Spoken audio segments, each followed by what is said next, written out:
Hi students, welcome to our channel. We'll start a new topic today. This is ratio and proportion. Ratio, proportion and variation. In short, we'll call it RPV. So आज first class होगी RPV की. तो हम लोग बहुत basic चीज़ें देखेंगे. Ratio होता क्या है इसके बारे में समझेंगे and few questions based on ratios. Very simple questions to begin with. तो स्टार्ट करते हैं. चैप्टर है RPV, ratio, proportion and variation.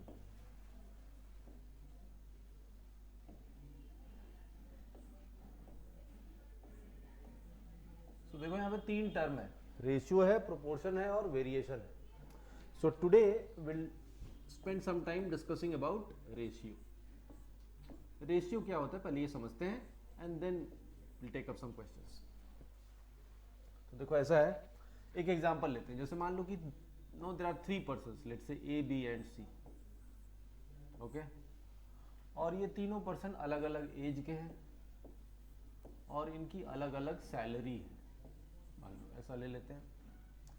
तो मान लो कि ए का एज है से 20 ईयर्स, बी का एज है 30 ईयर्स एंड सी का एज है 36 ईयर्स.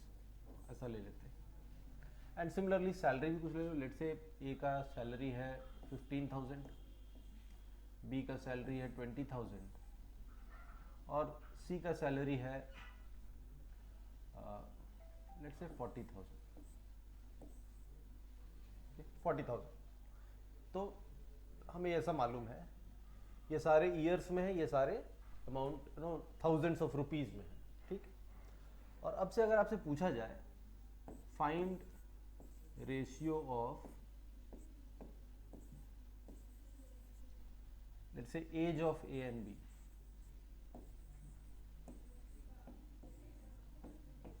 ए और बी के एज का रेशियो अगर मुझसे पूछा जाए तो मैं क्या करता हूं, ए का एज से बी के एज को डिवाइड कर देता हूं. सो 20/30.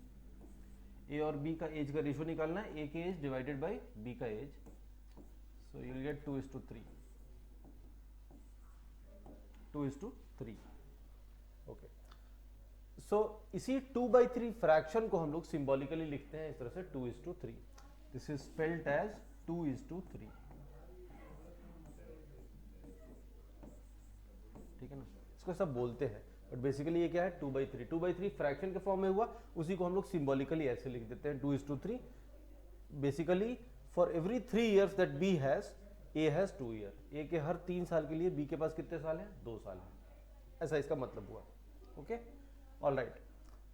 इसी तरह से अगर आपसे कोई पूछे कि ए और सी के सैलरी का रेशियो क्या होगा, तो it be 15,000 rupees divided by 40,000 rupees. 5 से कट जाएगा 3 टाइम्स, 5 से कट जाएगा 8 टाइम्स. तो ए और सी के सैलरी का रेशियो हो जाएगा 3:8. 3/8 आया, उसी को हम फ्रैक्शन में लिखते हैं और उसी को हम रेशियो में लिखते हैं. तो कैसे लिखते हैं? 3:8 लाइक दिस. ओके. सो हम लोग इस तरह से रेशियो को डिफाइन कर सकते हैं कि when one quantity is divided by another similar quantity having same unit, the resulting fraction is ratio of both the quantities. जैसे यहाँ पे देखो, हमने एक क्वांटिटी क्या लिया? Age of A. दूसरा क्वांटिटी क्या लिया? Age of B. दोनों एज है, दोनों टाइम का क्वांटिटी है. Age is time, nothing but time. Year क्या है? टाइम है. सो दोनों टाइम है, तो सिमिलर क्वांटिटी का रेशियो होना चाहिए और दोनों का यूनिट भी सेम होना चाहिए. यहाँ पे अमाउंट, यहाँ पे यूनिट क्या है? टाइम का. ईयर है. यहाँ भी क्या यूनिट है? ईयर है. अगर एक ईयर होगा और एक वीक होगा तो वो रेशियो वैलिड नहीं होगा. सिमिलरली जैसे मान लो ए का सैलरी 15,000 रुपया हो और बी का सैलरी 20,000 पाउंड हो, तो रेशियो 15/20 नहीं होगा. It be something else. So जब भी हम रेशियो लेते हैं दो क्वांटिटीज का, तो दोनों का टाइम, दोनों का यूनिट भी सेम होना चाहिए और दोनों सिमिलर क्वांटिटीज होगा तो तभी तो यूनिट सेम होगा. सो बेसिकली दोनों क्वांटिटी का यूनिट क्या होना चाहिए? सेम होना चाहिए. तभी जाके वो प्रॉपर रेशियो होगा, अदरवाइज वो रेशियो सही नहीं निकलेगा. सो इससे एक चीज और समझ में आ रहा है कि ratio is a unitless quantity. It's a pure number.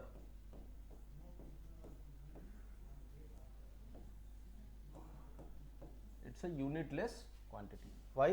Because ऊपर नीचे ईयर भी कैंसिल हो गया, यहां ऊपर नीचे रुपीज भी कैंसिल हो गया. सो ये यूनिटलेस क्वांटिटी होगा. ठीक है. एक और चीज क्या समझे, रेशियो हमेशा सिमिलर क्वांटिटी का होना चाहिए. तो अगर कोई पूछे कि ए का एज और बी के सैलरी का रेशियो बताइए, तो 20/20 1:1 वो सही रेशियो नहीं होगा. बिकॉज इसका यूनिट अलग है, इसका यूनिट अलग है. ये है ईयर्स में, ये है थाउजेंड्स ऑफ रुपीज में, तो दोनों सेम नहीं है, इसलिए दोनों का रेशियो वैलिड रेशियो नहीं कहलाएगा। सो रेशियो जब भी होता है सिमिलर क्वांटिटी में होता है, उनका यूनिट भी सेम होना चाहिए, और बिकॉज यूनिट सेम होता है इसलिए ऊपर नीचे यूनिट भी कैंसिल हो जाता है, तो रेशियो एक प्योर नंबर है, it's a fraction. 2/3, 3/8 it's a number, उसी को हम सिंबॉलिकली इस तरीके से लिखते हैं 2:3, 3:8। So it's a unitless quantity, it's a pure number. All right, आगे बढ़ते हैं। एक और चीज समझते हैं, ये जो कोई भी रेशियो अगर होगा A:B,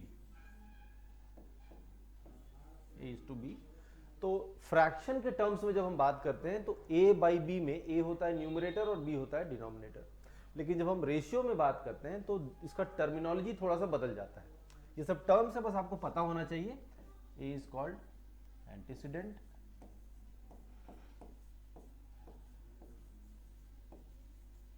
और B को कहते हैं कंसीक्वेंट।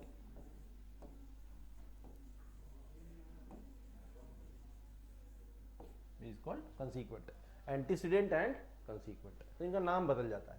जो न्यूमरेटर है वो एंटीसीडेंट हो जाता है, और जो डिनोमिनेटर है वो कंसीक्वेंट हो जाता है। तो ये आपका कुछ बेसिक बातें हैं। देन कुछ और इसमें हम लोग जानते हैं रेशियो के बारे में कुछ और प्रॉपर्टीज। जब भी कोई रेशियो A:B होगा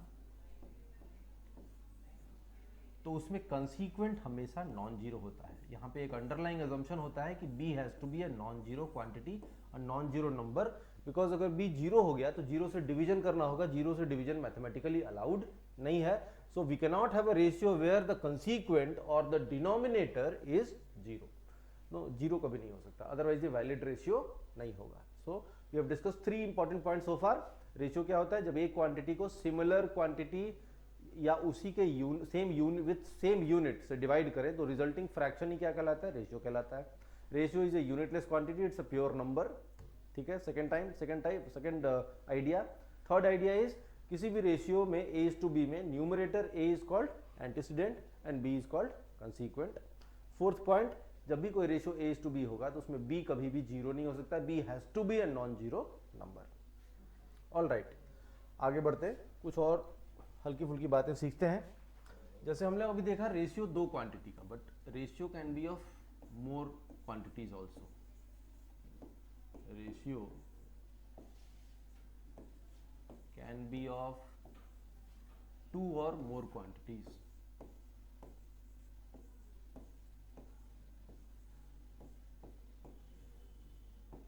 रेशियो दो क्वांटिटी का भी हो सकता है, दो से ज्यादा क्वांटिटी का भी हो सकता है। देखो यहाँ पे जैसे हम लोग देख रहे हैं A, B और C तीनों का एज कितना है? 20, 30 और 36। A, B, C का एज कितना है? 20, 30 और 36। तो हम ये भी कह सकते हैं कि A, B और C के एज का रेशियो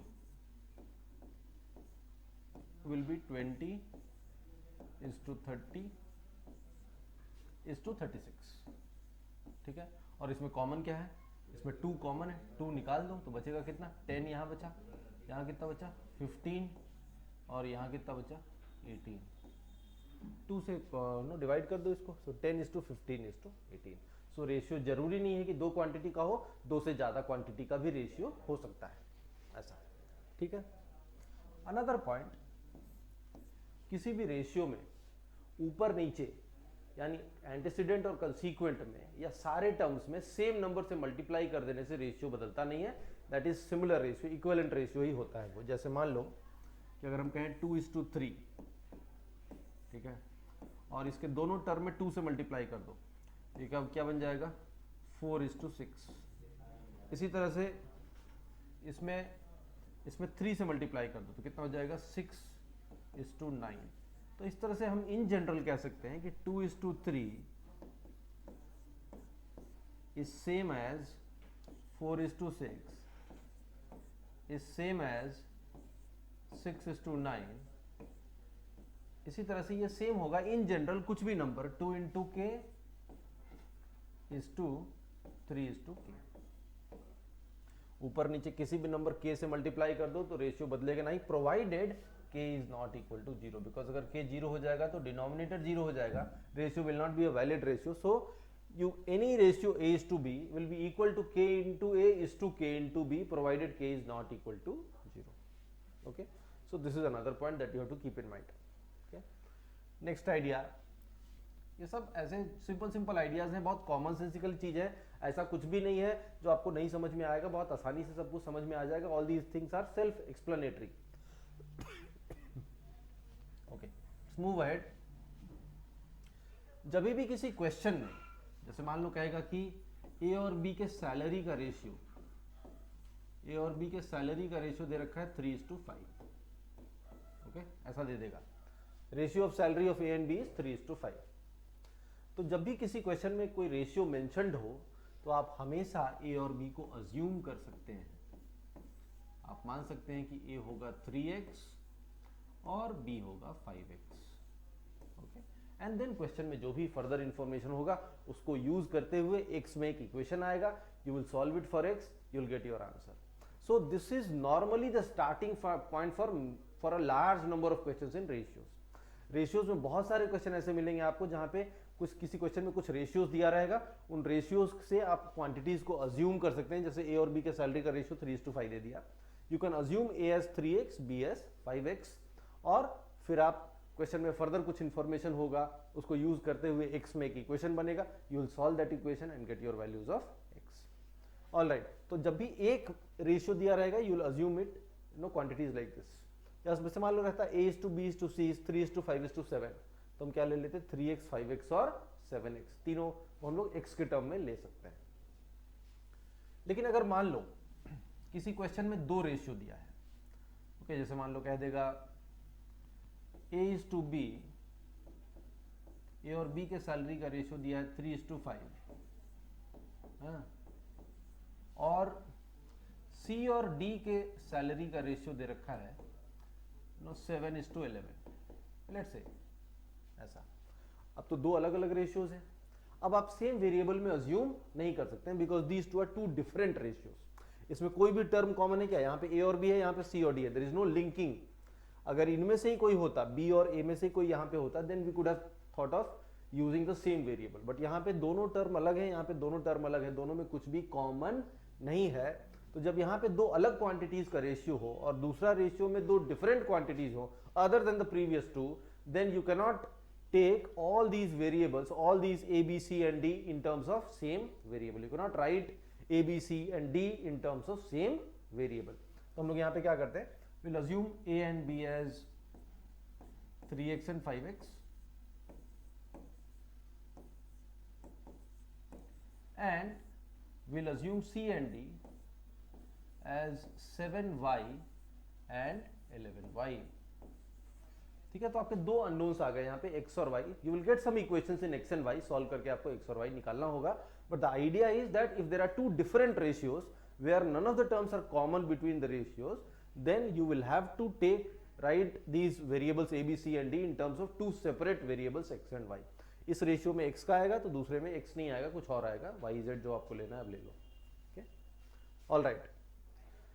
बट इसी में सी, ये सब मैं क्यों बता रहा हूँ, ये सब प्रॉब्लम सॉल्विंग में हमें हेल्प करेगा। जब भी कोई क्वेश्चन मिलेगा तो नॉर्मली उसमें कुछ रेशियोज दिया रहेगा, जब रेशियो दिया रहेगा तो आप x और y के टर्म में अज्यूम करोगे। तो अगर हमें ये पता नहीं रहेगा कि 3:5 एंड 7:11 कैसे होगा, let us wait for the light to कम।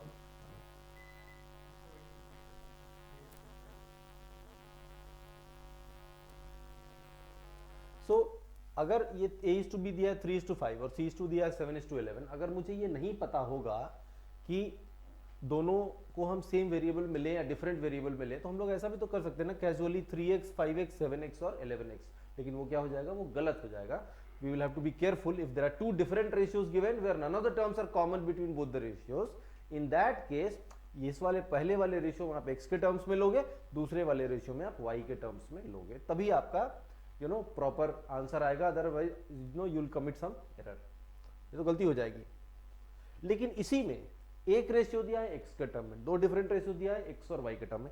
इसी में अगर एक और केस हो सकता है, जैसे मान लो कि देगा, सपोज क्या आएगा A:B, a और b के सैलरी का रेशियो दे दिया है मान लो 2:3,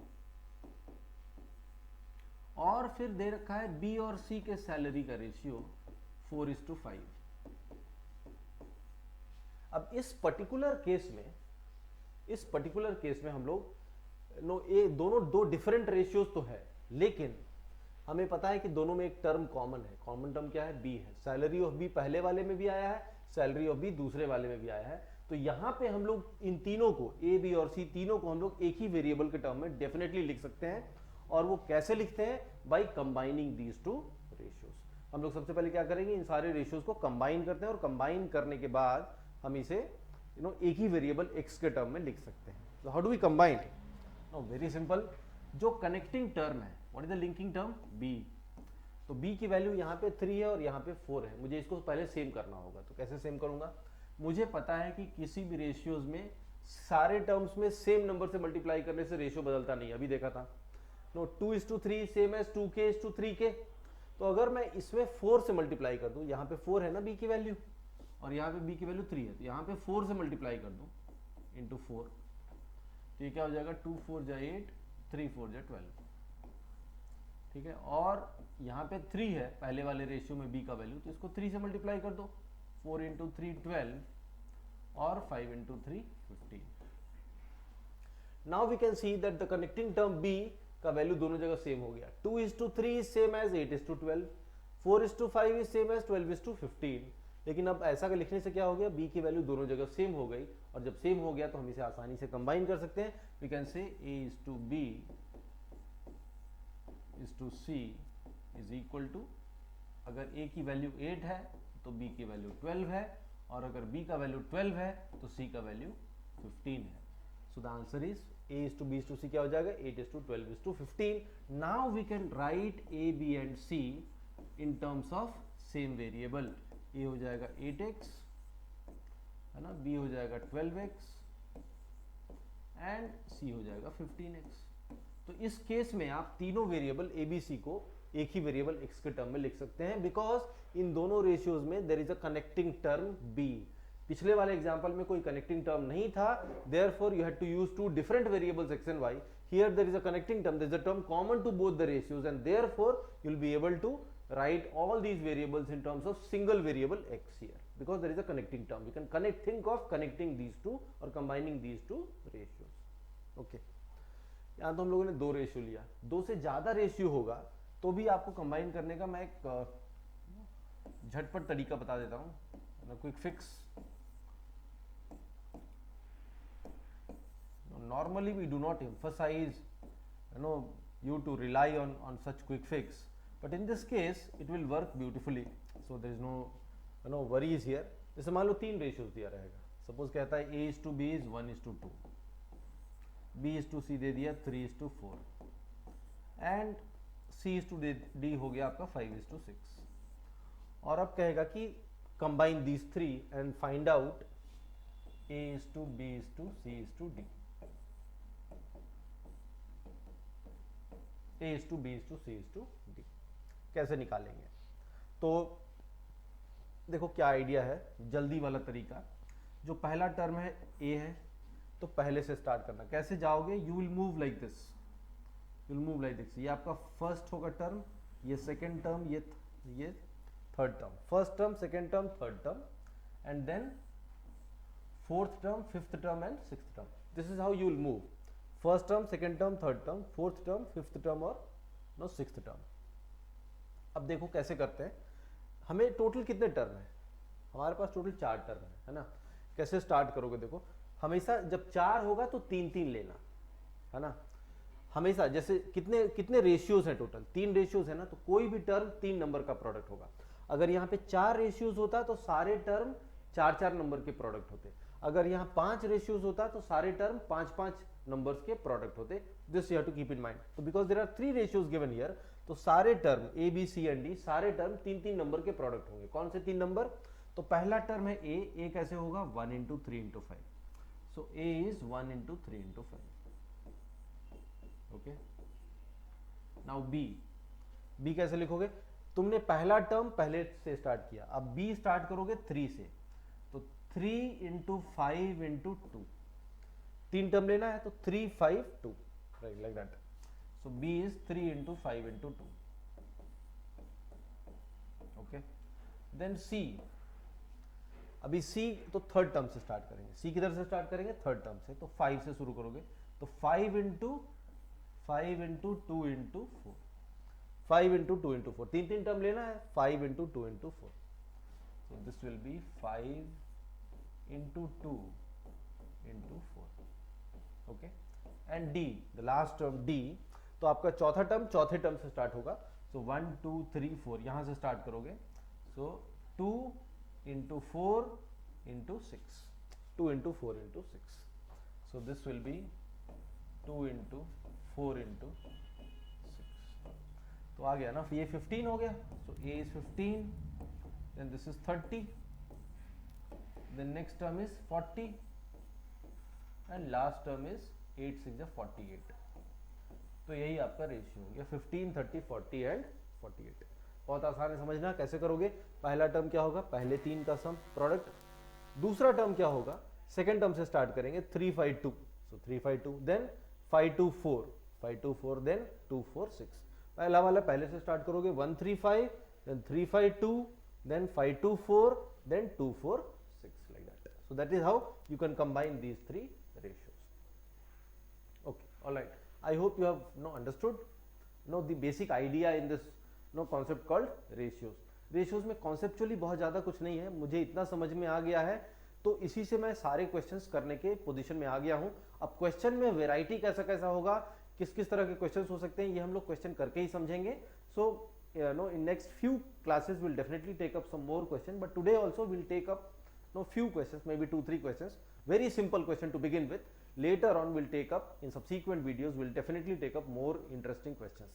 तो हम लोग एक बार क्विकली रिवाइज कर लेते हैं, क्या देखा हम लोगों ने। रेशियो क्या होता है, जब भी एक क्वांटिटी को दूसरे क्वांटिटी से डिवाइड करते हैं, और जहां पे दोनों क्वांटिटी का सिमिलर क्वांटिटी हो, एक वेट है तो दूसरा वेट है, एक टाइम है तो दूसरा भी टाइम है, एक अमाउंट है तो दूसरा भी अमाउंट है, एक स्पीड है तो दूसरा भी स्पीड है, सिमिलर क्वांटिटी होना चाहिए और उसका यूनिट भी सेम होना चाहिए। तो जब भी दो क्वांटिटी जो सिमिलर हो और जिनका यूनिट भी सेम हो, एक से दूसरे को डिवाइड करेंगे तो जो रिजल्टिंग फ्रैक्शन होता है वही हमारा दोनों क्वांटिटी का रेशियो कहलाता है। ठीक है, रेशियो एक यूनिटलेस नंबर होता है, it's a number, it's a pure number, it's a unitless quantity, because ऊपर नीचे यूनिट भी कैंसिल हो जाता है। किसी भी रेशियो में डिनोमिनेटर कभी भी जीरो नहीं हो सकता है, third point. Then numerator is called antecedent and denominator is called consequent, fourth idea. Fifth is किसी भी रेशियो में सारे टर्म्स में सेम नंबर से मल्टीप्लाई करने से रेशियो बदलता नहीं है। सो 3:5 is same as 3:2 6 and 5:2 10, 6:10. So in general, any ratio A is to B will be equal to K times A is to K times B, provided K is not equal to 0. 0 नहीं होना चाहिए K. Then we discussed, कोई भी किसी question में एक ratio दिया रहेगा, मान लो कहेगा कि A और B का वर्क एक्सपीरियंस का रेशियो दिया हुआ है 3:7, तो हम कैसे लेते हैं, हम कहते हैं कि A का वर्क एक्सपीरियंस 3x ईयर्स का है तो B का वर्क एक्सपीरियंस 7x ईयर्स का होगा, यानी कि एक रेशियो रहेगा तो सारे क्वांटिटीज को हम लोग एक सिंगल वेरिएबल x के टर्म्स में एक्सप्रेस कर सकते हैं। जब दो डिफरेंट रेशियोज रहेगा जहां दोनों रेशियो में कोई भी टर्म कॉमन नहीं है, तो उस केस में मुझे एक रेशियो में एक्स वेरिएबल से यूज करना होगा, सारे टर्म्स लिखने होंगे, और दूसरे रेशियो में हमें दूसरे वेरिएबल यानी वाई जेड जो भी आपने उसके टर्म्स में हमें सारे वेरिएबल्स को, सारे टर्म्स को लिखना पड़ेगा। जैसे मान लो कहेगा कि A is to B, A और B के एज का रेशियो 1:2 है और C और D के एज का रेशियो 3:4 है, तो इधर मैं लिखूंगा x 2x और इधर C और D को लिखूंगा 3y एंड 4y, x और y दो डिफरेंट वेरिएबल लूंगा। लेकिन अगर दो रेशियो दिया है और दोनों में एक टर्म कॉमन है, जैसे यहाँ पे देखो, यहाँ पे भी b का है और यहाँ भी b है, दोनों जगह b कॉमन है, तो यहाँ पे हम लोग उसको सिंगल वेरिएबल में एक्सप्रेस कर सकते हैं, बट उसको करने से पहले मुझे दोनों रेशियोज को कंबाइन करना होगा। So this is how we combine, we have just seen how to combine two और मोर रेशियोज। एक बार जब कंबाइन हो गया देन वी कैन राइट, जैसे यहाँ पे भी हम लोग लिख सकते हैं a होगा 15x, b होगा 30x, c होगा 40x और d होगा 48x। एक ही वेरिएबल x के टर्म में लिख पाया, क्यों लिख पाया, because there is a connecting link, b, these two ratios are connected via b, these two ratios are connected via c, so all the three ratios are connected, so we can combine these three ratios and हम लोग इन चारों variables को, चारों terms a b c d को हम single variable x के term में लिख सकते हैं। This is the basic idea.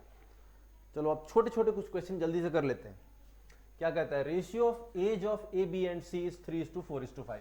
मैंने अभी बताया था जब भी किसी क्वेश्चन में रेशियो दिया रहे तो आप लोग क्वांटिटीज अज्यूम कर सकते हो, तो हम लोग ये मान सकते हैं आसानी से कि ए का अगर एज है 3x तो बी का एज होगा 4x और c का एज होगा 5x, 3x 4x and 5x, 3 4 5 है। फिर कहता है sum of ages of all three, तीनों का एज का सम कितना हो जाएगा 7 + 5 12x, 12x is 24 years more than that of b।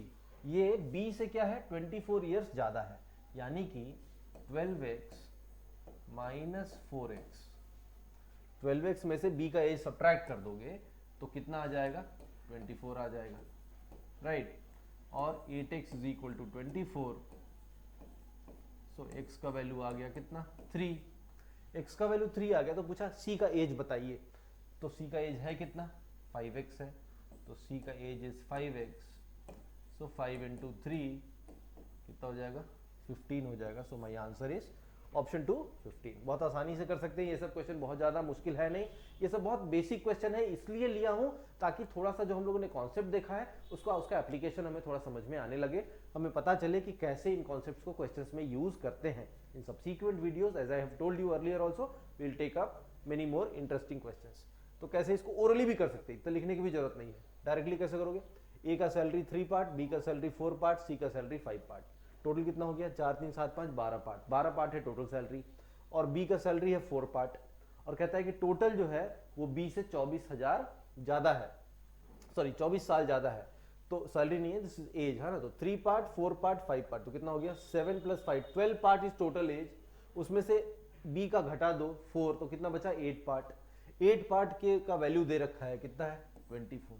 तो सारे का तीनों का एज बी से कितना ज्यादा है 24 साल ज्यादा है, यानी कि हम ये भी कह सकते हैं कि तीनों का एज बी से ज्यादा है, इसका मतलब बी हटा दो, तो तीनों का एज बी से कितना ज्यादा होगा जितना ए और सी का एज होगा, ये भी तो कह सकता हूं ना डायरेक्टली, तीनों का मिला के एज बी से कितना ज्यादा होगा जितना ए और सी का एज होगा।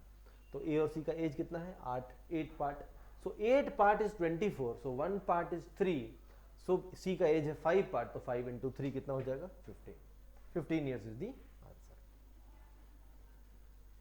चलो आगे बढ़ते हैं, एक और क्वेश्चन लेते हैं। क्या कहता है ratio of 2 rupee coin and 5 rupee coins in a pouch is 3:7। तो कुछ 2 रुपए के सिक्के हैं, है ना, और कुछ 5 रुपए के सिक्के हैं, 2:5 नहीं है, इसको रुपीज में मानो। Number of 2 rupee coins and number of 5 rupee coin is in the ratio 3:7, ये 3:7 रेशियो में है। तो बोलता है which of the following can be the total amount in the pouch. तो मान लो अब जैसे रेशियो दे दिया तो हम नंबर ऑफ कॉइन्स तो मान सकते हैं ना, अभी बताया था जब भी कोई रेशियो दिया रहेगा यू कैन ऑलवेज अज्यूम। तो मान लो कि नंबर ऑफ 2 रुपी कॉइन्स है 3x और नंबर ऑफ 5 रुपी कॉइन्स है 7x, ठीक है ना, 3:7 दे दिया, तो मान लेंगे 2 रुपए के सिक्के कितने हैं 3x, 5 रुपए के कॉइन्स कितने हैं 7x, तो अमाउंट कितना हो जाएगा, अमाउंट कितना हो जाएगा 2 रुपए के 3x सिक्के हैं, तो टोटल अमाउंट कितना हो जाएगा 6x। 5 रुपए के 7x सिक्के हैं, तो 5 × 7x, टोटल अमाउंट कितना हो जाएगा 35x।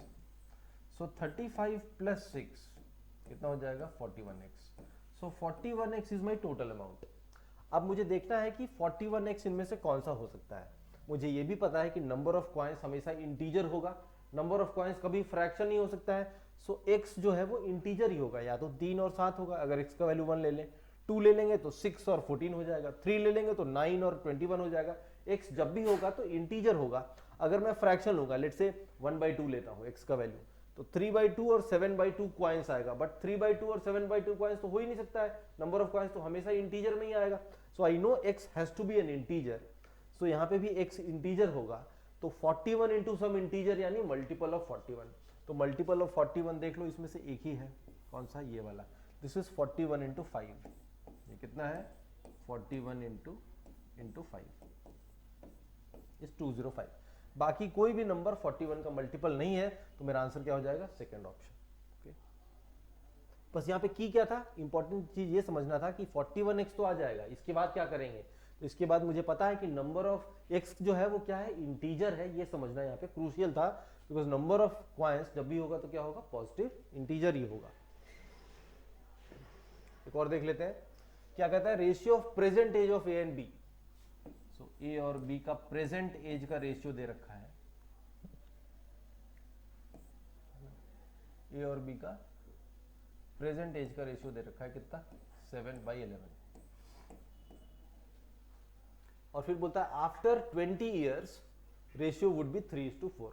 तो देखो इसको पहले मैं बेसिक मेथड से सॉल्व करता हूँ। ए और बी का प्रेजेंट एज का रेशियो 7:11 है, तो ए का एज मान लो 7x और बी का एज मान लो 11x प्रेजेंट एज है ना, 7x एंड 11x। फिर बोलता है 20 साल बाद इनका रेशियो हो जाएगा 3:4। तो 20 साल में ए का एज कितना बढ़ेगा 20 ईयर्स और हो जाएगा। सो ए का नया एज कितना हो जाएगा 7x + 20। ए का नया एज कितना हो जाएगा 7x + 20 और बी का नया एज कितना हो जाएगा 11x + 20। 20 साल में 20 साल बढ़ेगा एज।